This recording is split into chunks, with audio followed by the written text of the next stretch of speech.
Okay folks, so let's get right into this because like all the videos I make, this is my meal for the evening and I'm hungry.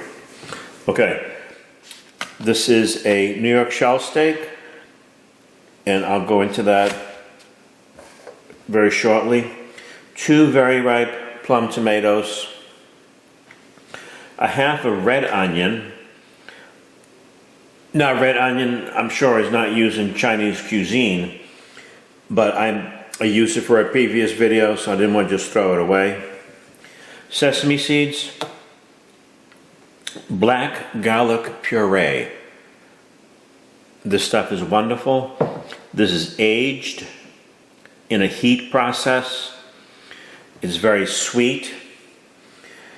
And if you can't find it, you can use regular garlic.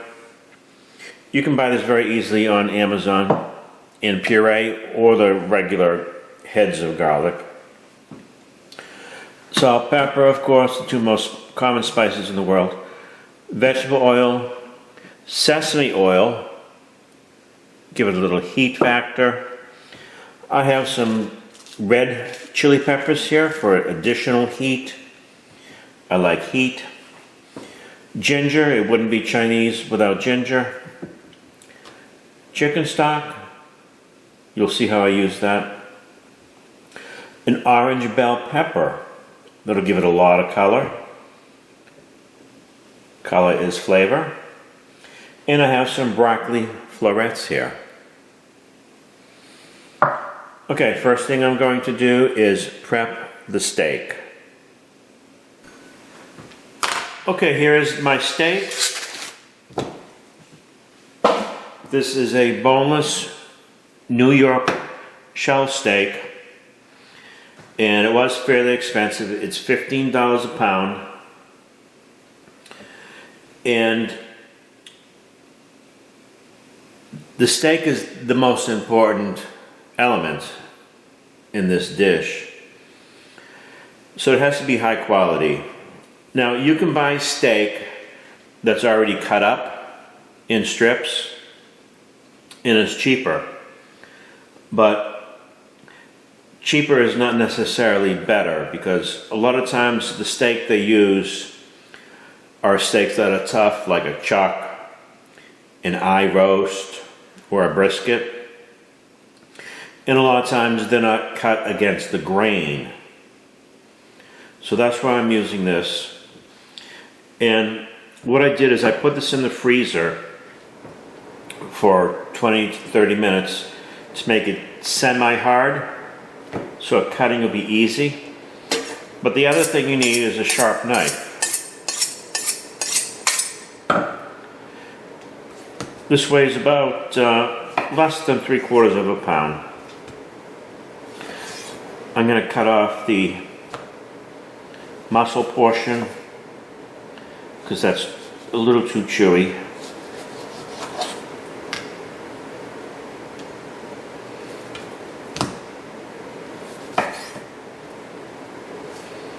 Okay, that's nice. Okay, so the grain is running this way. I want to cut against the grain. And the reason I want to cut against the grain is because when you cut against the grain, it's much easier to chew. Who wants to do all that chewing? And I'm making them thin, but not paper thin.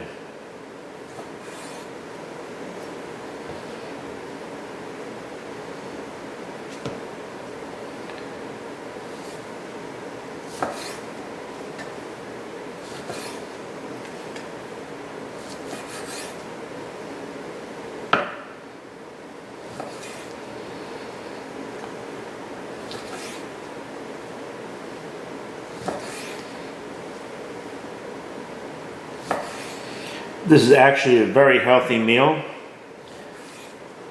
I know it has red meat in it, but If you look at all the other elements, the garlic, the onions, the ginger, those are some of the healthiest vegetables you can eat. They're full of antioxidants.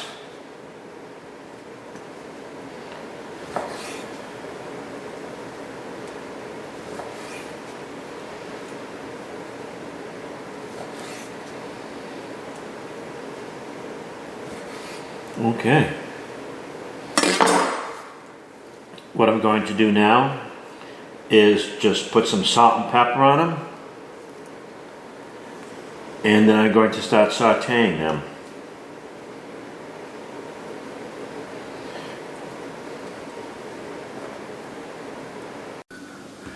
Okay, so the beef is ready to go. It's salt and pepper coated. And the vegetables are ready to go. Florets ready. Florets are just small pieces of broccoli. Broccoli is nice and healthy. Sort of medium cut on the onions. Medium cut on the tomatoes. Those are all going to melt down. Medium cut on the the orange pepper, orange bell pepper. I have a fair amount of ginger here, and the best way to deal with ginger, because ginger can be difficult to deal with, is you scrape it with a spoon, and that'll take off the rind. You can use a potato peeler, but chances are you're going to get cut with that. So this works out well, and there's less actual waste.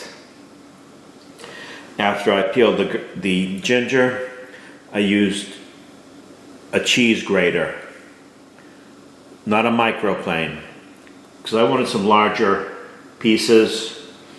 You don't want to put chunks of ginger into the dish though, because ginger is so fibrous. It's a very fibrous root, it's difficult to chew. Okay, I have a pan heating up. Let's do this.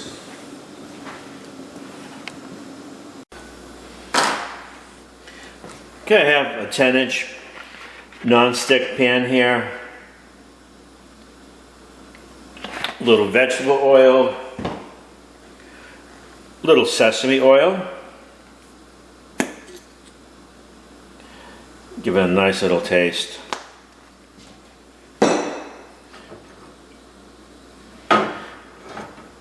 So what I'm going to do is cook the beef first.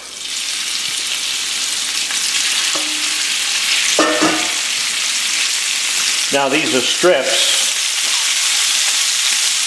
so this is not going to take long at all. Just 2-3 minutes at the most. It's going to cook quick. And then I'm going to take them back out and start the sauce. Okay, that wasn't even 3 minutes.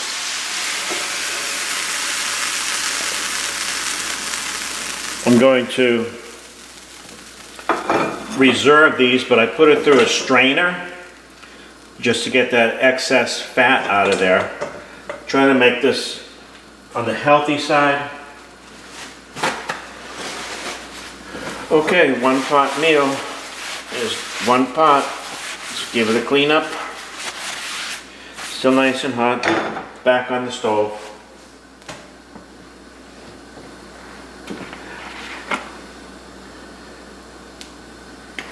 Just a touch of vegetable oil.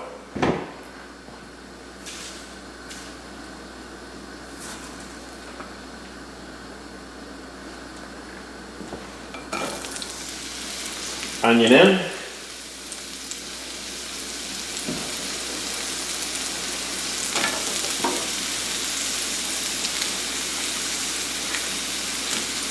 Little sea salt on that. Draw the water out.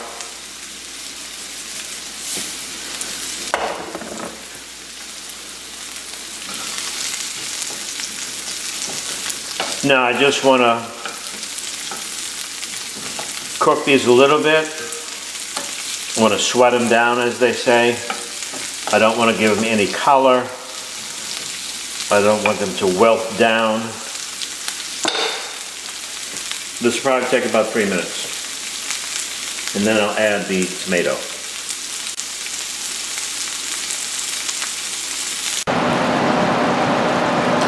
Okay, so the tomatoes have completely broken down. They release their juices and the flavors into the sauce. Going to reintroduce the beef.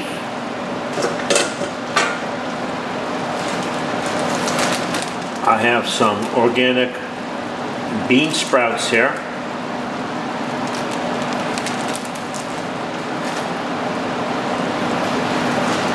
Sesame seeds.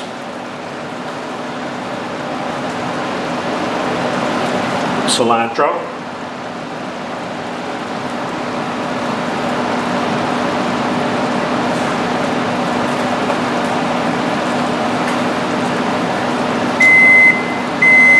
That's my oven warming up. I'm not cooking this in the oven, but I'm going to keep it warm so I can take the dogs out.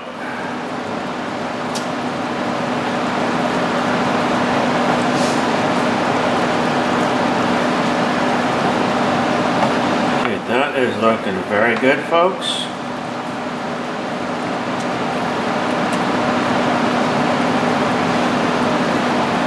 I'm going to turn up the heat a little bit because once again I added a whole bunch of cold product.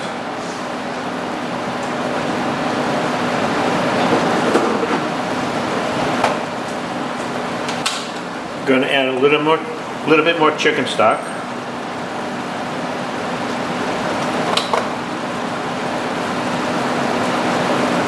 It smells so good.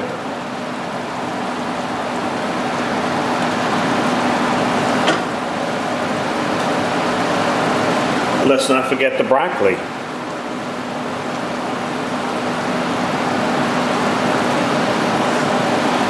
Now I'm placing the broccoli on top,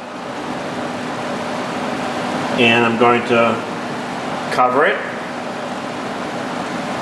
and this will steam, and this will be ready in 2 minutes. I don't want to overcook the broccoli, because the more you cook anything, be it a vegetable or a meat, the more flavor and the more nutrition you lose. I want my broccoli to be al dente, nice and firm. 2 minutes. Okay, that was about 3 minutes. If I put a fork into the broccoli, I feel some resistance. So that means it's nice and al dente. And this is pretty much ready to serve.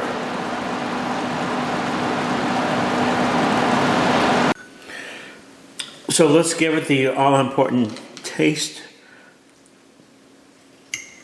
This is what it's all about, right?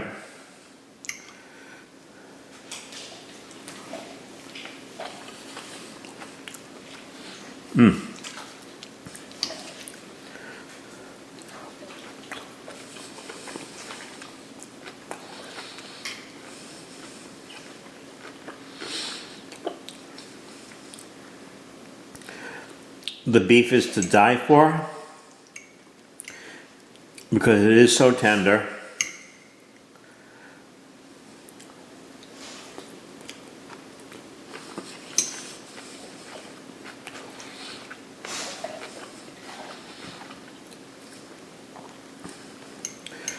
The broccoli is nice and firm. Serving it with yellow rice, that's not traditional Chinese at all.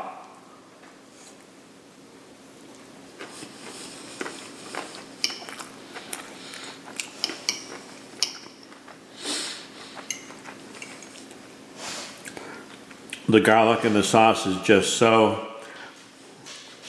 blended in.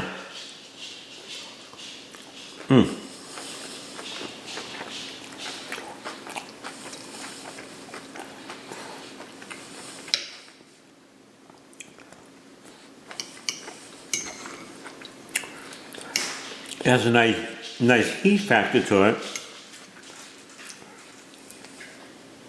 from the chili peppers, which I don't eat.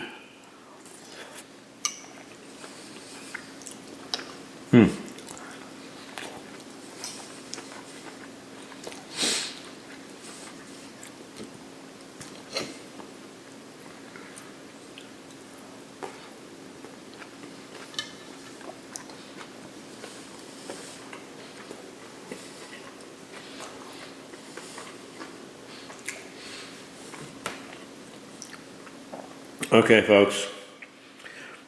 I know I shouldn't be speaking with my mouth full. I thought this was a really nice meal. And if you'd like to see more nice meals, just subscribe. Oh, and make sure you hit the bell button so you can get my latest